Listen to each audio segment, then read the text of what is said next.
Assalamualaikum warahmatullahi wabarakatuh. Bismillahirrahmanirrahim. Alhamdulillahirabbil alamin. Wassalatu wassalamu ala asyrafil anbiya'i wal mursalin sayyidina wa maulana Muhammadin wa ala alihi wa sahbihi ajma'in. Amma ba'du. Subhanaka la ilma lana illa ma 'allamtana innaka antal alimul hakim. Wala haula wala quwata illa billahil aliyyil azim.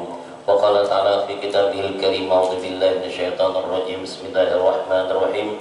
Yu'til hikmata man yasha wa man yu'tal hikmah faqad utiya khairan katsira wa man yadhakkaru illa ulul albab. Shadaqallahu azim wa shadaqa rasuluhun nabiyul karim. Bapak-bapak, ibu-ibu, adik-adik, hadirin hadirin sekalian, calon penghuni ahli surga rahimakumullah. Alhamdulillah pada saat ini kita sama-sama dapat bersilaturahmi kembali, sama-sama hadir ke majelis kita ini, dan juga mudah-mudahan pertemuan kita bukan sekedar pertemuan di dunia, mudah-mudahan Allah temukan kembali nantinya kita di dalam surga. Amin ya rabbal alamin. Salawat dan salam semoga tercurah atas junjungan Nabi kita Muhammad sallallahu alaihi wasallam, kepada keluarganya, sahabatnya, dan seluruh pengikutnya di akhir zaman. Khususnya kita cinta terhadap sunnahnya. Di antaranya kita duduk di majelis ta'lim adalah salah satu daripada sunnahnya. Mudah-mudahan dengan adanya kita mencintai sunnahnya, kita juga dicintai oleh Rasulullah sallallahu alaihi wasallam, dan mudah-mudahan kita di hari kiamat nanti dapat syafaatnya. Amin ya rabbal alamin. Hadirin hadirin sekalian rahmatullah, tidak terasa waktu jalan terus-terusan. Hari ini kita telah berada di hari yang ke-19 di bulan Rajab. Berarti kurang lebih 11 hari lagi Rajab akan meninggalkan kita, ketemu bulan Sya'ban. Dan amalan harian ini, hari ini masih amalan subhanallahil ahadis somad. Nah ini biar sangat sayang kalau melupakan amalan ini sangat baik sekali mengantarkan kita nanti ke surga sana. Nah ini jadi kalau hendak masuk surga tentunya ada usaha. Jangan tinggal diam pasrah aja nggak mau, harus ada usaha kita. Usaha ini pun kadang-kadang juga masih belum tentu diterima oleh Allah. Artinya kita benar-benar kepingin hendak selamat dari dunia sampai akhirat. Bapak dan Ibu hadirin sekalian rahimakumullah, kali ini sedikit ya kita menyambut perjalanan Isra Mi'raj, sedikit aja menguraikan sedikit tentang perjalanan Nabi kita. Nabi kita pernah mengisahkan kepada Fatimah Az-Zahra dan Sayyidina Ali karramallahu wajhah. Ujar Nabi, waktu aku menjenguk neraka, yang paling banyak penghuni neraka itu adalah bapak-bapak, ibu-ibu. Ibu-ibu tahu sudah banyak ibu-ibu. Nah ini artinya kalau sudah banyak itu kita waspada. Apa penyebabnya mereka dimasukkan ke dalam neraka itu? Kalau tahu jangan kita ikuti supaya kita tidak kayak mereka. Nah sudah tahu ini berarti menyebabkan aku masuk neraka, harus aku tinggalkan. Aku cari jalan yang bisa menyelamatkan diri dari siksa api neraka itu. Nah jadi kalau tahu sudah penyebabnya kita tinggalkan, insya Allah kita selamat. Nah apa aja orang-orang yang dalam neraka sana disiksa oleh Allah Subhanahu wa taala. Nabi kita mengisahkan dengan Fatimah Az-Zahra, wahai Fatimah Az-Zahra, ujar Nabi, waktu Isra Mi'raj aku lihat paling banyak dan siksa ibu-ibu sampai aku menangis. Ujar Nabi melihat kesedihnya, kasihannya melihat ibu-ibu itu digantung di dalam neraka sana disiksa macam-macam lah. Pertama yang aku lihat ujar Nabi, orang itu digantung rambutnya, mendidih otaknya. Ya Allah, teriak luar biasa kesakitan. Gampang-gampang rambut digantung, kalau tangan kan digantung masih lumayan, ini rambut yang digantung. Di bawahnya pulang api neraka jahanam yang di bawah itu kayak iwak disalai. Nah kalau mau mati pulang, kalau mati selesai. Ini kan mau mati sesuai dengan dosanya. Berapa lama? 3 tahun. Ya Allah, kepala nih otaknya mendidih digantung di rambut. Oh ini teriak-teriak, nggak ada yang bisa menolong. Fatimah Az-Zahra menanyakan, wahai ayahanda, apa pekerjaan ibu itu sampai digantung rambutnya, sampai mendidih otaknya saking panasnya di neraka itu. Ujian Nabi kita, fa innaha kanat la tuqti sya'raha minar rijal. Si perempuan, si ibu-ibu ini dia suka keluar rumah tidak menutup kepalanya. Artinya tidak menutup aurat, tidak mau berjilbab kayak kita gitu. Nah, sangat senang memamerkan rambutnya, apalagi baru datang dari salon, wah pamer benar rambutnya. Nah ini, nah ini memamerkan rambut keluar pada rumah. Tapi kalau dalam rumah sekeluarga kita jangan masalah-masalah. Kita rumah sekeluarga dengan suami dan jangan masalah di rumah. Nah tapi kalau keluar rumah ya Nabi ini nggak pernah nutup kepala dahulu, kalau kepalanya nggak pernah tutup kepala ini nanti digantung rambutnya di neraka sana. Na'udzubillahi min dzalik. Artinya sudah tahu, artinya kita alhamdulillah kayak ibu sudah alhamdulillah sudah tutup kepala, alhamdulillah jilbab, alhamdulillah.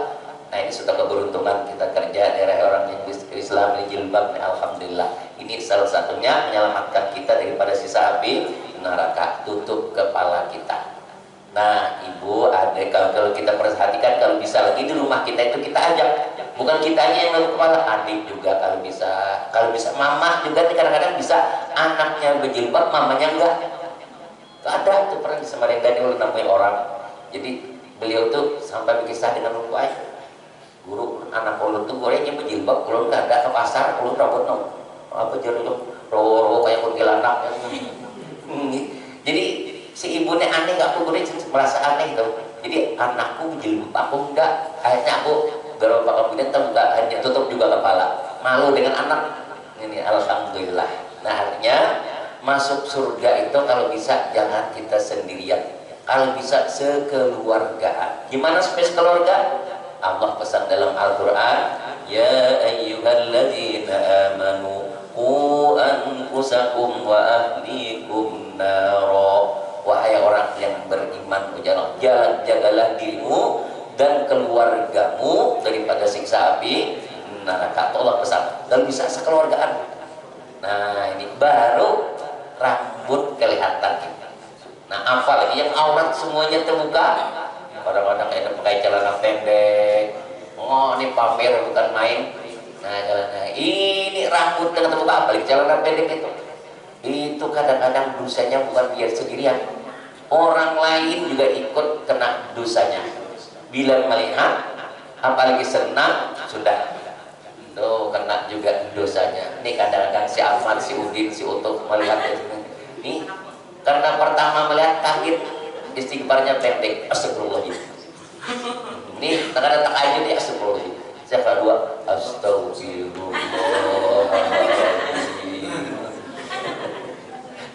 Kadang bukan tip lagi matanya, istighfarnya panjang. Ya Allah ya Karim. Nah ini dosanya membawai orang.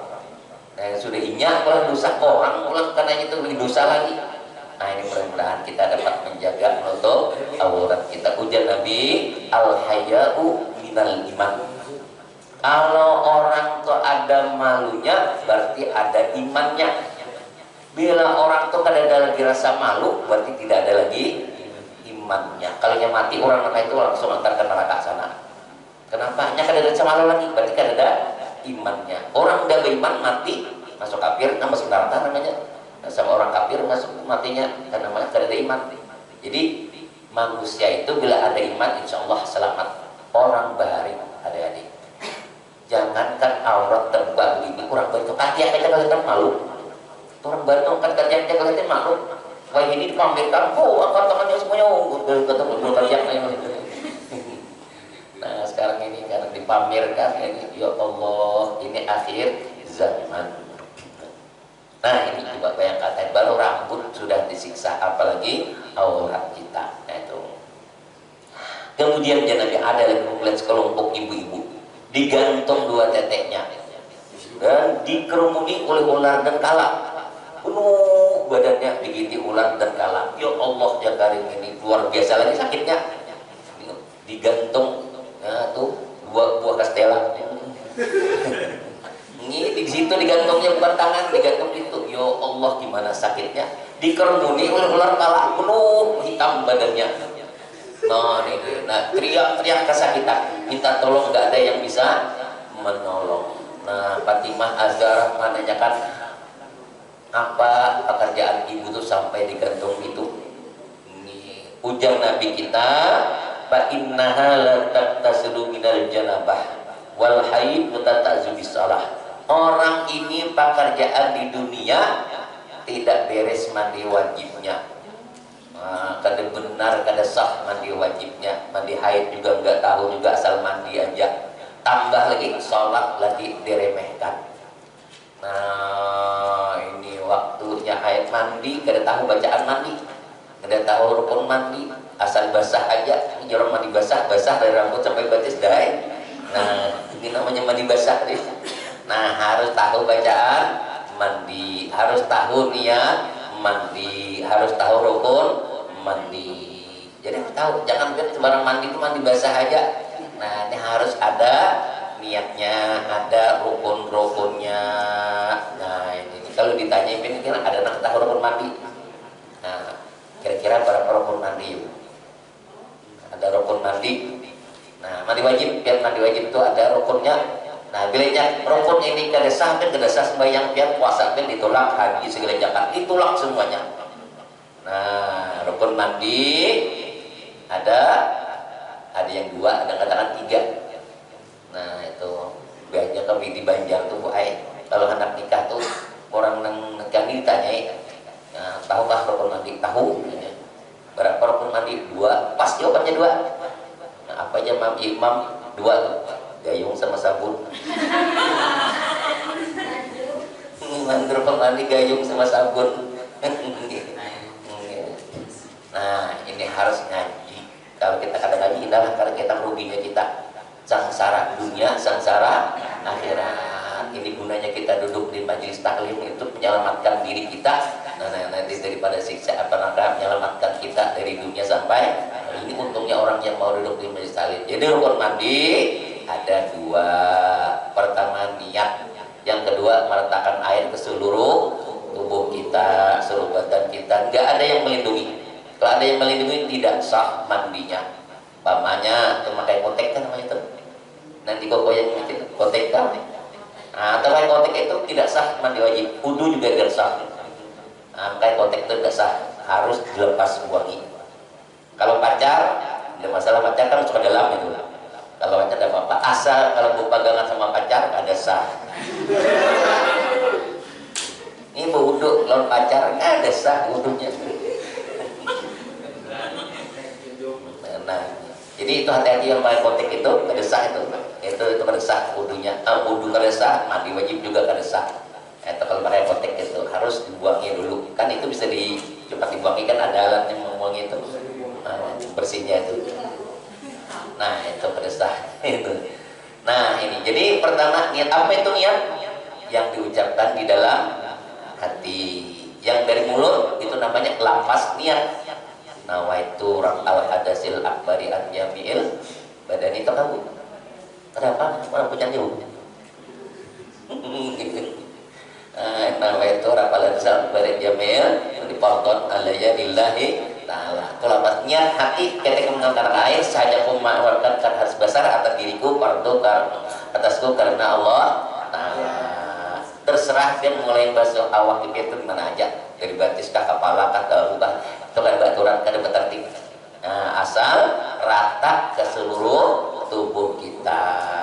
Nah, ini baik mandi wajib, mandi junub, mandi haid, itu harus kayak gitu. Nah, itu ini harus airnya juga jangan sembarang air. Nah, air yang mustakmal nggak boleh dipakai. Umpama air itu di drum. Nah, pakai drum mandinya. Airnya setengah drum aja. Nah, berjimpuk ke sana, airnya ini mercik lagi ke dalam drum itu. Nah, itu air yang dipakai itu namanya mustakmal. Tidak sah mandinya. Paling aman sudah pakai keran. Nah, apalagi shower ada. Nah, teman enggak ada mustakmal, air yang shower itu mustakmal. Paling aman lagi di mana? Di sungai. Tuh, sungai itu paling nyaman sudah tuh. Cuman sungai itu kadang-kadang hati-hati banyak sanggar lewat.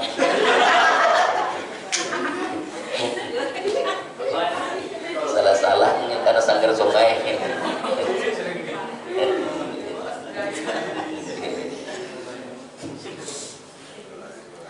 Nah, itu disepelekan masalah mandi, jangan disepelekan. Karena bila tidak sah mandi itu tidak salah juga seluruh amal ibadahnya. Jadi niat itu dari hati, sengaja aku mengangkat hadas besar atas diriku, fardu atasku karena Allah. Nah, baru kita siramkan seluruh tubuh, ratakan seluruh tubuh. Jangan ada yang melindungi. Lem, hati-hati juga. Tuh, ada lem kastol itu melindungi, atau lem ledeng itu juga, itu melindungi juga. Nggak sah kalau ada lindung itu. Hati-hati, lem-lem yang melindungi itu juga harus dibersihkan sebelum mandi itu. Nah, jadi rukun mandi pertama niat, kedua meratakan air di seluruh tubuh. Itu wajib harus kita jaga. Itu jangan ada yang melindungi. Nah, kulit kita itu harus ratakan air seluruh tubuh kita. Nah, kalau ada yang melindungi, umpama kayak luka, termasuk wudhu juga demikian. Kalau yang ada nggak bisakan air, itu harus ditambah dengan tayamum. Tambah dengan tayamum. Selesai mandi, ada tambah dengan tayamum, atau selesai wudhu tambah dengan tayamum. Itu kalau punya sakit kayak lu masih baik, itu masih tambah dengan tayamum. Gak bisa dulu masih sembuh betul, jadi masih tambah dengan tayamum gitu. Nah, ini tadi kisah mandi. Jadi kalau mandi ini tidak beres, di rumah kita itu digambarkan Nabi kita, kalau ada orang yang tidak beres mandi wajib, ada di rumah kita orang ini, ujar Nabi, gambarannya sama kayak ada anjing di rumah kita. Kalau ada anjing di rumah kita, malaikat rahmat tidak akan masuk ke rumah kita itu.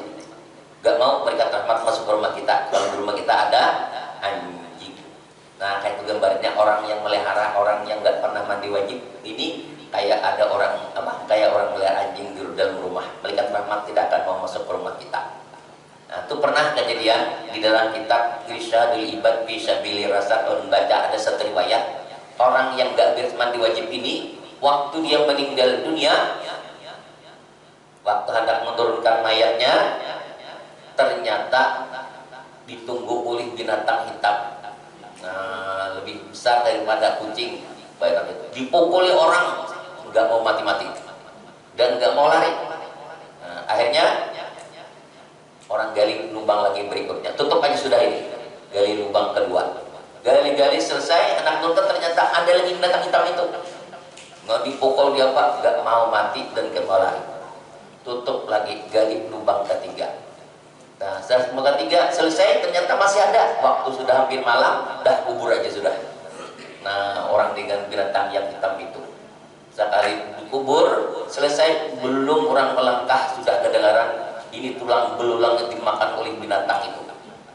Oh, ngeri orang mendengar, langsung menanyakan kepada istrinya, apa pekerjaan si Fulan tuh waktu di dunia sampai ditunggu oleh binatang hitam itu. Oh, ujar si istrinya, dia jarang mandi wajib. Nah, ini kada tahu, kada beres mandi wajibnya. Ini disiksa, dikubur. Kapan selesai berakhirnya? Gak tahu juga. Ini gara-gara tidak beres mandi wajibnya itu. Nah, ini hati-hati, kita perlu belajar. Ada dulu orang ini habis nikah, malamnya si istri menanyakan kepada suaminya, "Kak, lah jadi pak aku bacaan mandi wajib." Nah, ujian nang laki aja. Ya, apa tuh bacaan mandi wajib? Dilajari oleh laki, aku dengan dilajari. Abah ini bacaan mandi wajib tuh Allahumma hdini fiman hadait. Ya, hujan nang ini rasanya sepengetahuan kada kayak itu bacaan mandi wajib. Nggih, kada. Enggak, jenenge aku lah abang belajar Allahumma hdini fiman hadait. Ini persoalan berdua ini. Sayangnya bapak di luar dengar ada anak disoalkan meribut, anu baik, bujurkah bacaan mandi wajib Allahumma hdini fiman hadait? Ujian abah itu salah, aku lihat yang benar. Untuk belajar orang manasik haji. Allahumma hdini bacaan orang manasik, bujur gak bu? Lain dulu lah bacaan kunut subuh. Nah, kadang bapaknya kada tahu juga, pulang ya Allah sama serumahan. Nah, kain pulang mendengar kenapa jangan diributkan soal apa? Anu kaya masalah mandi wajib bujurlah bacaan Allahumma hdini fiman hadait. Jangan ribut-ribut nyalakan itu nak sumur di belakang rumah tuh sudah niatnya sesumuran kan, tinggal bercampur aja lagi situ.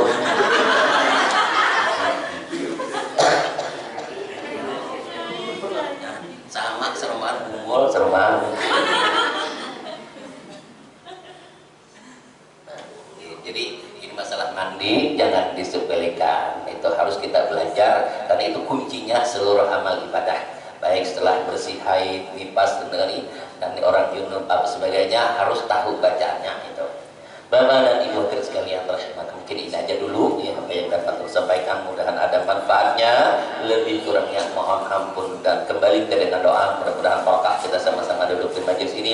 Allah SWT mengampuni segala dosa dan kesalahan kita, khususnya dosa kedua orang tua kita, juga guru-guru kita dan keluarga-keluarga yang telah mendahului kita, juga tak lupa mendoakan kawan kerabat dan tetangga kita, keluarga kita yang sakit, mudah-mudahan mereka cepat sembuh sehat walafiat, dan juga kita yang berada di sini juga mudah-mudahan selalu ya Allah sehat walafiat, wabil khusus menurutkan anak cucu kita, keluarga kita, mudah-mudahan mereka Allah menjadi anak cucu yang saleh salehah, Allah jadikan keluarga kita keluarga yang sakinah mawaddah warahmah, dan juga mudah-mudahan Allah akhiri umur kita nantinya mati beriman husnul khatimah, dan juga mudah-mudahan Allah membuatkan kembali kita berjalan dalam syurga, amin ya rabbal alamin, walhamdulillahi rabbil alamin.